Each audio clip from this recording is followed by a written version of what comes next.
өгүүлэлгүүд эр хар нулимс. Өнгөгцсөн цаас шиг үрчээсэн хар нүүрнээс тэр гэж танихын тэмдэг алга. Чи намайг төсөөлөх үгүй байна уу? Хэмээн мөнөөхөр гаслантай асуухад бүсгүйд хөнгөнсөн сайхан дууны өнгө нэг л танил бөгөөд харцанд нь даанч дээ гэсэн гомдол тодорхойг олж харлаа. Бүсгүйн сэтгэлд тэртех он жилүүдийн зүүд мэт бүдэг бадгахан төсөөлөгдөх ээлдэг намуухан салхитай намрын сэвэлцэн шүн зурсхийн орж ирлээ. Бүсгүй чимэн гэдэг үгийг дуулдах төдийч зүрхнийхээ угаас хэлж буйгаан өөрөө ч анзаарсангүй.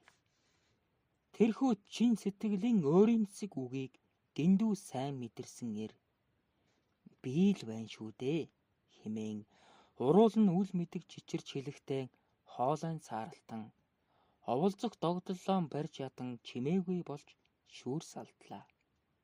Бүсгүй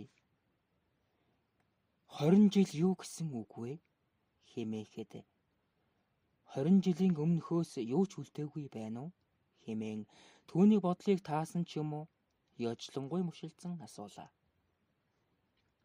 Яалаа гэж хэмээн сандрангуй хариулсан чи минь хөдөр чирэг чинэрсэн бор залуу байсан да хэмээн бодож амжлаа. Хоёул хэсэгхэн чимээгүй суусан нь тэртех 20 жилийн өмнөхөн тус тусын хараанд дурсан хэрэг. Юугаач мэдэхгүй гэнэн тэнэг хоёр амтан цагаан элгээрээ нийлж яаж байгаагаа ч үл ойлголцсон хичээж зовох химээг сэрэмжлэхийн хүлээсэн дунд барьж тогтоохын аргагүй их хүсэл санаашрлаар бие биедээ уусан орчлонгийн жан ёсны хаалгыг нээсэнсэн. Хөвгүүн байглаас заяасан эрэмгий түрэмгий зөнгөөрөө учиргүй одсон яргахад охины ариун онгоны гэрэл гэгээ цацарсан булбраа би залуу эрийн мэдэлд сул асгаран байлаа.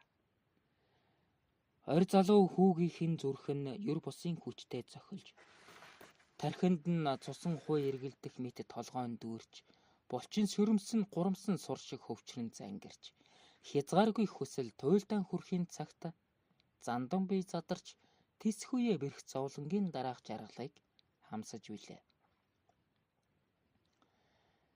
Тэр цагаас хойш бүсгүй хүнтэй уулзрах бүрийдээ нялх сэтгэлээ хуваалцаж эрхэн болсноо өөрийн ирэхгүй дурсан сандагсан.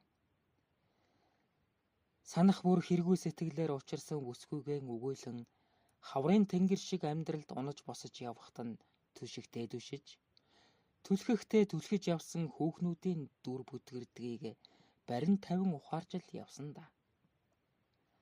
Олон хүүхэнтэй нөхцөж үргэлжийн цэнгэлээр нисэж явсан идэр залуу насанд нь ганцхан хүн л өрцнийхэн цаанд хөндүүрлэн үүлэгдэг байсныг хэлэх юм. Эдүгээ сэтгэлээс нь мартагдсан зүүд шиг замхран арилсан бүсгүйчүүдтэй зууртын жаргалд улангасан умбож булангарчж явхтаа өвөр хоосолсон ганцаардлын бүр түүрхэн цөвөөр эрвинийхэн чалх чансааг чимхээр сорж байгааг анзаарах цөгөөгүй өдий хүрчээ. Нэг л өдөр амьдралын үнэнд нүдэн жичлүүлэх юм гэж хийн саналаа.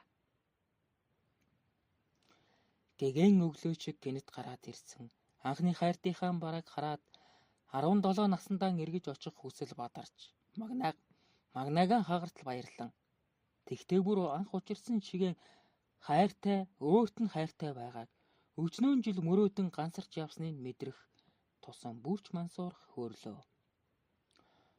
Хоёул тогтоож чадахгүй хүсэлдээ хөтлөгдөн хотоос зайдуухан хойн цойрхон дахь цуслангийн байшинд очисон юм. Бүсгүй 20 жил өгүүлсэн жаргалаа нэхинж уйлж, дуулж, уучрлаж, инээж, бүх биеинд халуун шатаж ухаангүй шунаглан хайрлах жолоогүй тэчиалын амттайг яанав. Өөрийг нь хэн нэгэн бүсгүй хүн тэгтлийн их хүсэмжилж явсан чинээ гадарлаач үгүй юм уу? Тэрэрд галзуурсан тачиалд автахын түүмэр ассан ч залуу насны хурц мэдрэмж ор мөргүй арилан оцныг голоогороотол ухаарч хашгичин үйхрэх харуулсал цээжинд нь багтарна. Ядаж ганц удаач хэмээн царайчлан гуйх мэт 20 жилийн хагсрал битгэрлийн цангаагаан тайлах гэж анхал охин биеийг нь хөндөж асан шүрэмслэг биений ирч хүч багтаж ядсан ааг нялхарч хинзэрсэн хайр нэхэн зовхчих зүрх халуун шатсан бие шунаг зөөлөн уруул байж ядахтаа жижирхийлэх махлах гуйыг яалтаач билээ. Бардамнам гайхуулж асан түүний гал шиг халуун чулуу шиг чанга эр заяа далавчаан тастуулсан бүргэд мэд хөсөр сүгдэжээ. Бүсгүйг үүр шөнөөр нойрондоо дийлдэн дуг хийхийг нь чимээгүй сонсон. Зөөлөн болборой цээжийг энхрийлэн тэрвэрч халуун янаг явсан үеэн тарчлан дурсаж хэвтлээ.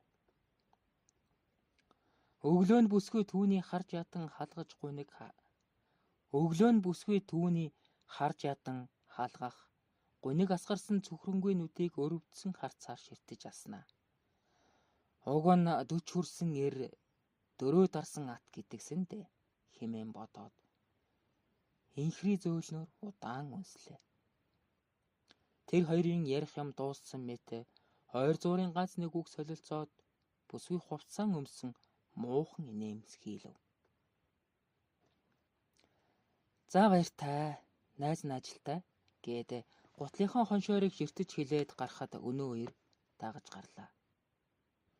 Бүсгүй охин үеийнхэн галбрыг гээгээгүй чилгэр сайхан биеийн гунхалцаар наран зүг алхан одгоно. Ир биеийн басамжлах мэт дэндүүж авахтай харагджээ.